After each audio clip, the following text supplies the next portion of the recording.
زيزو زيزو اول هدفين ليه مع النادي الاهلي. واوعى تتفاجئ، اوعى تتفاجئ. النهارده كام؟ النهارده 15/8/25.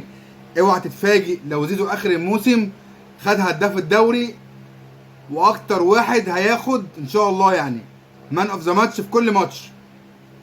تيجي تاني الكلام، زيزو اخر السنه ما تتفاجئش لو ان شاء الله خد هداف الدوري، وهيبقى اكتر واحد حاصل على مان اوف ذا ماتش في المباريات اللي شارك فيها. ليه بنقول الكلام ده؟ عشان في معطيات قدامنا.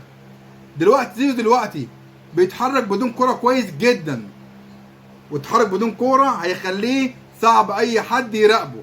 ليه؟ عشان واخد حرية في الملعب، وعشان واخد حرية في الملعب بيلعب براحته، فده يخليه حبة يمين وحبة شمال وحبة فوق وحبة تحت، هتلف كل حتة في الملعب. فما تتفاجئش ان كل ماتش باذن الله يهدف، واوعى يتفاجئ ان ياخد هداف الدوري اخر السنة. والصفقة دي فعلا كان الاهلي محتاجها، وللاسف اتاخرت كتير جدا على النادي الاهلي. مبروك النادي الاهلي زيزو، ومبروك لزيزو النادي الاهلي. وطبعا النادي الاهلي هو النجم، وكل ده بيخدم على النجم اللي هو النادي الاهلي الكيان.